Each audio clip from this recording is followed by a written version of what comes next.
صدیوں پہلے جب دنیا کے نقشے بدل رہے تھے، ایک ایسی سلطنت نے جنم لیا جس نے 3 بر اعظموں پر اپنا پرچم لہرایا۔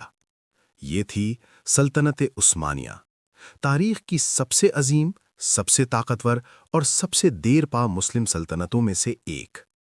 600 سال سے زیادہ عرصے تک اس سلطنت نے یورپ، ایشیا اور افریقہ کے وسیع علاقوں پر حکومت کی۔ اس کی داستان ہے جرت کی، علم کی، فتح کی اور بالآخر زوال کی۔ بات ہے 13ویں صدی عیسوی کی۔ اناتولیا کے میدانوں میں ایک ترک قبیلہ آباد تھا جس کی سربراہی عثمان اول کر رہے تھے۔ 1299 عیسوی، اسی سال کو سلطنت عثمانیہ کا سن آغاز مانا جاتا ہے۔ عثمان اول نے سلجوقی سلطنت کے ٹوٹنے کے بعد اپنی آزاد ریاست قائم کی۔ انہوں نے ایک چھوٹی سی عمارت کو منظم کیا، عدل قائم کیا اور پڑوسی علاقوں کو فتح کرنا شروع کیا۔ ان کے بعد اورخان غازی نے سلطنت کو مزید پھیلایا، باقاعدہ فوج بنائی اور بورسا کو دارالحکومت بنایا۔ یہ چھوٹا سا قبیلہ اب ایک ریاست بن چکا تھا اور اس ریاست کا خواب بہت بڑا تھا۔ سلطنت بڑھتی رہی، فتوحات ہوتی رہیں، لیکن ایک شہر تھا جو ہر مسلمان فاتح کا خواب تھا: قسطنطنیہ، بازنطینی سلطنت کا دل، رومی تہذیب کا آخری قلعہ۔ 1453 عیسوی، صرف 21 سال کی عمر میں سلطان محمد ثانی، جنہیں تاریخ فاتح کے نام سے یاد کرتی ہے، نے وہ کر دکھایا جو صدیوں سے ناممکن سمجھا جاتا تھا۔ 54 دن کے محاصرے کے بعد 29 مئی 1453 کو عثمانی فوجیں قسطنطنیہ میں داخل ہوئیں۔ آیا صوفیہ، جو صدیوں سے گرجا گھر تھا، اب مسجد بن گیا۔ قسطنطنیہ کا نام بدل کر استنبول رکھا گیا اور یہ عثمانی سلطنت کا نیا دارالحکومت بن گیا۔ یہ لمحہ صرف ایک فتح نہیں تھا، یہ ایک دور کا خاتمہ اور نئے دور کا آغاز تھا۔ اگر سلطنت عثمانیہ کو ایک چہرہ دینا ہو تو وہ چہرہ ہے سلطان سلیمان اول کا، جنہیں مغرب میں سلیمان دی میگنیفیسنٹ اور مشرق میں القانونی یعنی قانون بنانے والا کہا جاتا ہے۔ 1520 سے 1566 عیسوی تک ان کی حکومت رہی۔ ان کے دور میں سلطنت اپنے عروج پر تھی۔ مغرب میں ہنگری فتح ہوا، ویانا کے دروازوں تک فوجیں پہنچیں۔ مشرق میں ایران سے جنگیں ہوئیں، عراق اور آذربائیجان فتح ہوئے۔ جنوب میں مصر، شام، حجاز اور یمن سلطنت کا حصہ تھے۔ سمندروں میں بحیرہ روم پر عثمانی بحریہ کا راج تھا۔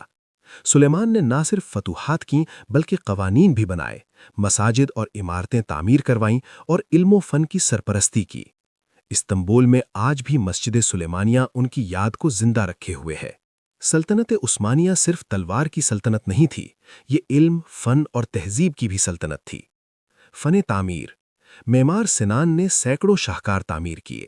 مسجد سلیمانیہ اور مسجد سلطان احمد، نیلی مسجد، آج بھی دنیا کے حسین ترین مقامات میں شمار ہوتے ہیں۔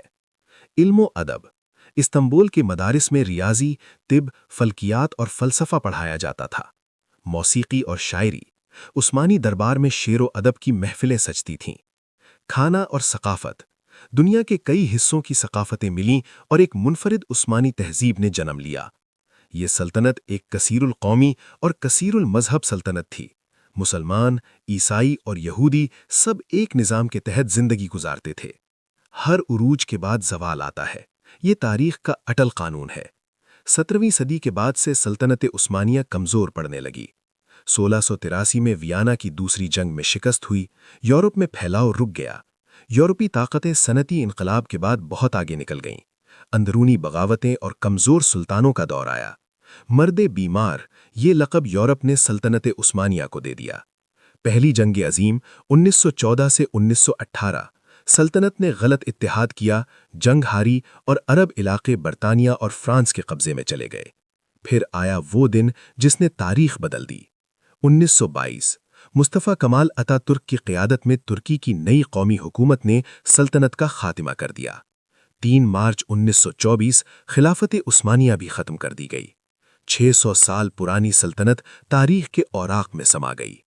سلطنت عثمانیہ ختم ہوئی مگر اس کا ورثہ آج بھی زندہ ہے۔